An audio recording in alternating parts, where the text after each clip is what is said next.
Elle a été chassée, rejetée, humiliée, simplement parce que ses enfants étaient différents. Adjoa et Kofi avaient autrefois été le symbole même du bonheur. Leur amour était de ceux dont on chantait les louanges sous les étoiles. Kofi trouvait toujours des façons de la surprendre, parfois avec une fleur sauvage glissée derrière son oreille, parfois avec un petit objet sculpté dans le bois, fait de ses propres mains. Adjoa l'adorait de tout son cœur. Alors, quand Adjoa découvrit qu'elle était enceinte, elle pleura de joie dans les bras de Kofi.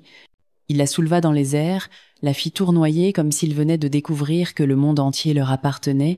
Leur amour semblait incassable, inébranlable, indestructible. Mais la vie en avait décidé autrement. L'appel au service militaire arriva brusquement, le pays était en proie à de fortes tensions et tous les hommes valides furent appelés à servir. Kofi, bien qu'hésitant, promit à Adjoa qu'il reviendrait. « Je serai de retour avant même que tu ne t'en rendes compte », lui murmura-t-il la veille de son départ, sa main rugueuse effleurant doucement le ventre encore discret de sa bien-aimée. « Et quand je reviendrai, nous élèverons cette famille ensemble. » Adjoa s'accrocha à ces mots comme à une bouée de sauvetage. Pendant des mois après le départ de Kofi, la vie suivit son cours lentement. Elle lui écrivait des lettres qu'il recevait rarement, et en retour, elle ne recevait que de rares nouvelles. Un colis de temps en temps, une photo froissée de lui en uniforme, quelques lignes griffonnées à la hâte lui disant de tenir bon. Elle attendait et son ventre s'arrondissait. Le jour de l'accouchement arriva, brutal. Il n'y avait ni hôpital, ni drap propre, ni salle stérile, juste les sages-femmes du village, leurs mains chaudes et leur sagesse ancestrale. Mais lorsque les bébés naquirent, un silence abasourdi s'abattit sur la hutte. Il y avait 3 garçons, des triplés, mais rien ne ressemblait à ce qu'on avait imaginé.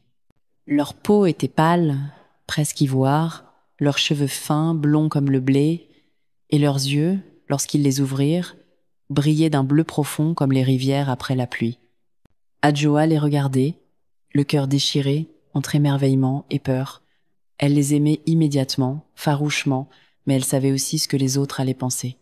Les murmures commencèrent dès cette nuit-là, des chuchotements derrière des mains cailleuses, des regards fuyants au marché. Pourtant, elle garda la tête haute, elle connaissait la vérité. Elle n'avait jamais trahi Kofi, jamais. Et elle croyait qu'il comprendrait, qu'il la croirait, qu'il le fallait. Pendant 4 longues années, elle éleva seule ses garçons, Kwasi, Kojo et Yao. Elle les protégea des mots cruels, des regards encore plus durs.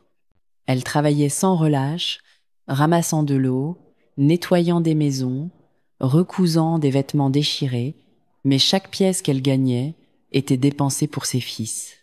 La nuit, elle leur murmurait des histoires à l'oreille, elle leur parlait de leur père, de sa force, de sa gentillesse, de l'amour immense qu'il aurait pour eux à son retour. « Votre père est un homme bon », leur disait-elle souvent.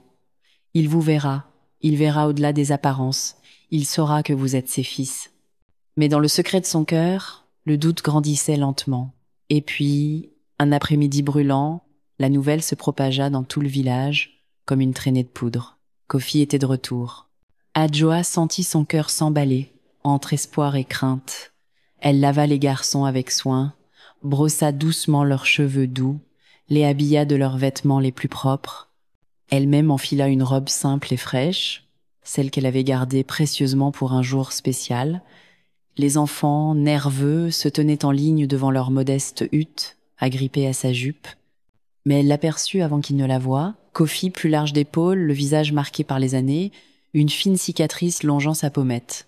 Son uniforme pendait un peu sur son corps aminci, usé par le combat, ses yeux balayaient la foule venue l'accueillir, puis la vit. Pendant une seconde, le monde s'arrêta. Adjoa lui adressa un sourire tremblant, les bras ouverts dans un geste d'accueil. Mais le regard de Kofi changea. Ses sourcils se froncèrent, sa bouche s'entr'ouvrit légèrement quand ses yeux se posèrent sur les 3 petits garçons blonds aux yeux clairs qui s'accrochaient à la robe de leur mère. La chaleur qu'il avait au visage se changea en glace. « Quoi ? Qu'est-ce que c'est que ça ?» murmura-t-il d'une voix rauque, reculant d'un pas. Le sourire d'Adjoa vacilla. « Kofi, ce sont tes fils. »« Mes fils ?» répéta-t-il d'une voix si forte que quelques villageois se retournèrent. Il s'approcha brusquement, regardant les enfants avec insistance. Leurs cheveux blonds luisaient sous le soleil de l'après-midi.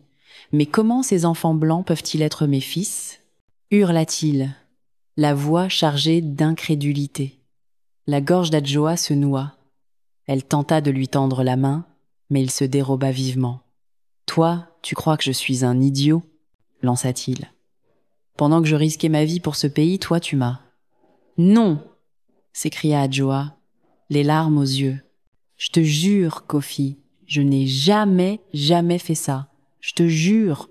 Les garçons reculèrent, effrayés, se cachant derrière sa robe, sentant la colère qui émanait de cet homme qu'ils ne connaissaient pas mais qu'on leur avait tant décrit. Une foule commençait à se rassembler. Les regards étaient insistants. Les chuchotements se faisaient plus nombreux. Kofi se détourna, la douleur déformant son visage. « Non, tu m'humilies, Adjoa, tu me fais honte devant tout le monde. S'il te plaît, écoute-moi. Il y a une explication. » Il leva la main brusquement pour la faire taire. « Alors, tu crois que je vais élever des bâtards qui ne sont même pas à moi ?» hurla-t-il. Un frisson parcourut la foule. Des murmures de désapprobation, d'autres de pitié. Les garçons se mirent à gémir doucement. Ils ne comprenaient pas les mots mais ressentaient toute la rage. Adjoa s'agenouilla, les prenant dans ses bras pour les protéger. « Kofi, je t'en supplie, pour l'amour que nous avons partagé. » Mais Kofi s'était déjà tourné, et ceux qui autrefois avaient chanté leur amour restaient debout, silencieux, figés, leur regard devenu froid et accusateur. Le chef du village, alerté par le tumulte, sortit de l'ombre de sa case. Son visage ridé était impassible. Il regarda Kofi, figé, puis Adjoa, à genoux en larmes, entouré de ses fils. Et la sentence tomba. « Alors, tu dois partir, Adjoa, avant la tombée de la nuit, déclara-t-il gravement. » Le cœur d'Adjoa éclata en 1000 morceaux. Au coucher du soleil, alors que la terre se couvrait d'une lumière rouge et triste, elle serra ses enfants contre elle. Je trouverai une solution. Elle ne savait pas où, ni comment, mais elle marcha. Adjoa s'éloignant du seul foyer qu'elle avait jamais connu, chassée, humiliée, le cœur en ruine. Adjoa marcha pendant des jours.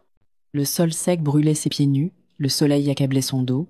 Kwasi, Kujo et Yao lui tenaient la main ou s'accrochaient à sa robe, silencieux, courageux, malgré la fatigue et la faim. La nuit, sous les étoiles, elle leur racontait des histoires pour les distraire du vide dans leur estomac. « Nous sommes forts », murmurait-elle, plus pour elle-même que pour eux. « Nous sommes des survivants. » Finalement, ils arrivèrent dans une petite ville bien loin du village qui les avait rejetés. Là, personne ne les connaissait et surtout, personne ne se souciait de la couleur de peau de ses enfants. Les gens étaient trop occupés à survivre eux-mêmes pour juger. C'est dans cette ville qu'ils rencontrèrent Maman Ama, une veuve généreuse qui tenait un petit café poussiéreux au bord de la route. En voyant Adjoa, usée mais digne, elle lui proposa un travail, faire la vaisselle et nettoyer les tables.